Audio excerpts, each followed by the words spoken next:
ప్రజాపాలన ప్రగతి బాట కార్యక్రమాన్ని ఏర్పాటు చేసి సభాధ్యక్షత వహించిన మా ప్రియ మిత్రులు, మీ అభిమాన నాయకుడు, మీరు ఇష్టంగా వెంకన్న అని పిలుచుకునే నాయకుడు, కోమటిరెడ్డి వెంకటరెడ్డి గారు ఇంత పెద్ద కార్యక్రమాన్ని ఏర్పాటు చేసి నల్గొండ గడ్డ మీద నుంచి తెలంగాణ నలుమూలల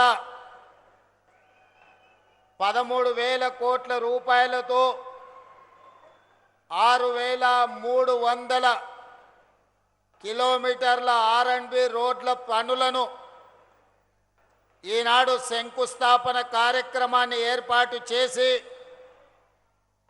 ఈ కార్యక్రమంలో మాతో పాటు నల్గొండ మేయర్ బుర్రి చైతన్య శ్రీనివాసరెడ్డి గారు, నల్గొండ పార్లమెంట్ సభ్యులు యువమిత్రులు కుందూరు రఘువీరెడ్డి గారు, నా సహచర మంత్రివర్గ ఉప ముఖ్యమంత్రి గారు మిత్రులు బట్టి విక్రమార్క గారిని, సాగునీటి పారుదల శాఖ మంత్రివర్యులు మిత్రులు ఉత్తమ్ కుమార్ రెడ్డి గారిని, నల్గొండ ఇన్ఛార్జి మంత్రివర్యులు మిత్రులు అడ్లూరు లక్ష్మణ్ గారిని, శాసన మండలి చైర్పర్సన్ గుత్తా సుఖేందర్ రెడ్డి గారిని,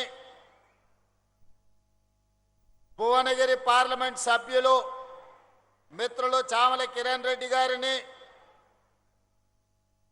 ప్రభుత్వ విప్ వేముల వీరేశం గారిని, మరో విప్ బీర్ల ఐలయ్య గారిని, తుంగతుర్తి శాసనసభ్యులు మందుల సామెల్ గారిని, మిర్యాలగూడ శాసనసభ్యులు లక్ష్మారెడ్డి గారిని, నాగార్జున సాగర్ శాసనసభ్యులు యువమిత్రులు కుందూరు జయవీర్ రెడ్డి గారిని,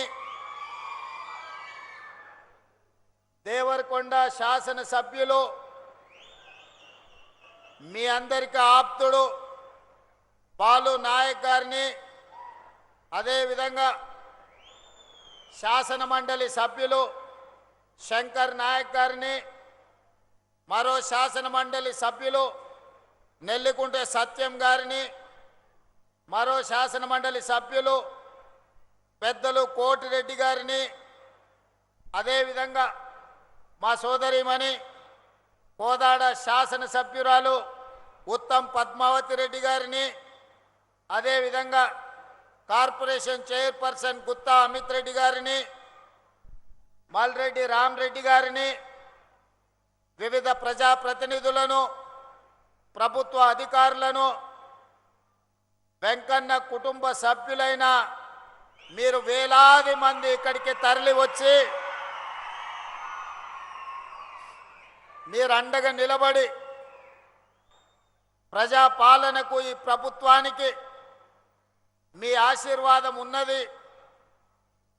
నల్గొండ జిల్లానే కాదు, 4 కోట్ల తెలంగాణ ప్రజల యొక్క అభివృద్ధి సంక్షేమ కార్యక్రమాలని మీరు చేపట్టండి, మేము అండగా నిలబడతామని ఆశీర్వదించడానికి ఇచ్చేసిన మీ అందరికీ మనస్ఫూర్తిగా ధన్యవాదాలు, కృతజ్ఞతలు తెలియజేస్తున్న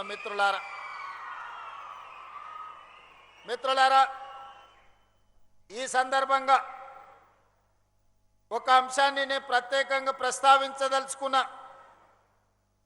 తెలంగాణ ఉద్యమ చరిత్ర తెలిసిన ప్రతి ఒక్కరికి ఈ అంశం తెలుసు, కానీ యువతరానికి కొంతమందికి అవగాహన ఉండొచ్చు లేదా గుర్తు చేయాల్సిన బాధ్యత నా మీద ఉన్నది.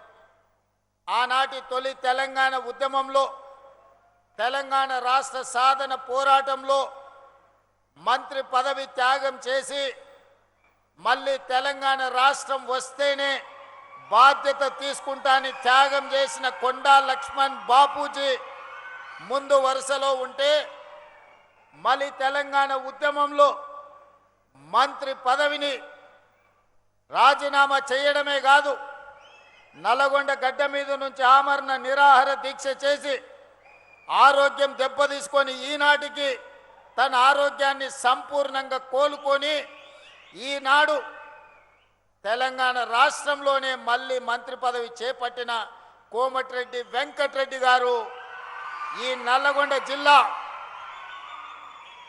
ఆనాడు కొండా లక్ష్మణ్ బాపూజీ గారు భువనగిరి నుంచి ప్రజా ప్రాతినిధ్యం వహిస్తే ఈనాడు నల్గొండ శాసనసభ నుంచి కోమటిరెడ్డి వెంకటరెడ్డి గారు ఆ బాధ్యత నిర్వహించి తెలంగాణ ఉద్యమంలో నల్గొండ బిడ్డలు గర్వంగా తలెత్తుకునే త్యాగం చేసిన నాయకుడు కోమటిరెడ్డి వెంకటరెడ్డి గారని నేను ఈ సందర్భంగా గుర్తు చేయదలుచుకున్నా.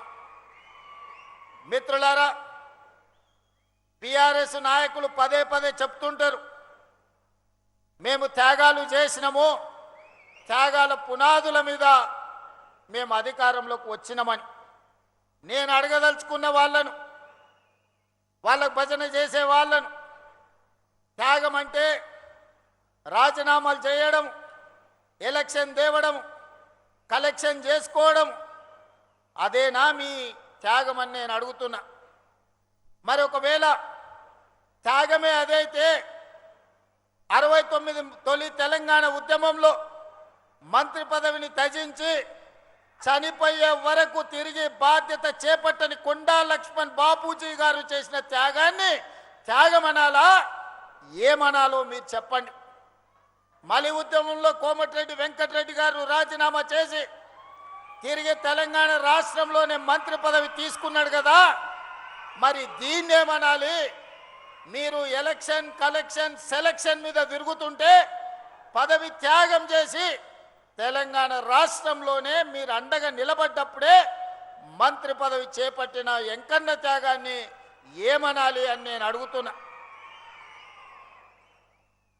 100 రూపాయలు పెట్టి పెట్రోల్ తీసుకున్న మీరు 10 పైసల అగ్గిపెట్టె తెచ్చుకొని అగ్గిపెట్టె రావుదే త్యాగమైతే నిటారుగా నిలబడి తెలంగాణ కోసం ఆత్మ బలిదానం చేసుకున్న శ్రీకాంతాచారి త్యాగాన్ని ఏమనాలి? కానిస్టేబుల్ కిష్టయ్య నేల కొరిగిన త్యాగాన్ని ఏమనాలి?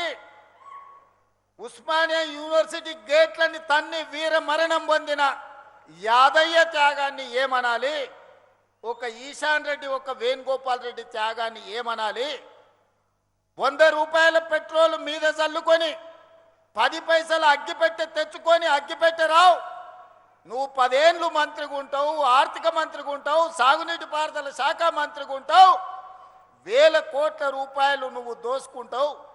ఉద్యమం ముసుగులో ఫామ్ హౌస్లో ఉన్న వాళ్ళు అధికారాన్ని చెలాయించి 69,000 కోట్ల రూపాయల అప్పులో ఉన్న తెలంగాణను 8,11,000 కోట్ల రూపాయల అప్పుల ఊపిలో ముంచి ఈ తెలంగాణను శాశ్వతంగా 10 ఏళ్లలోనే 100 ఏళ్లకు సరిపోయే విధ్వంసం చేసిన మిమ్మల్ని ఏమనాలి?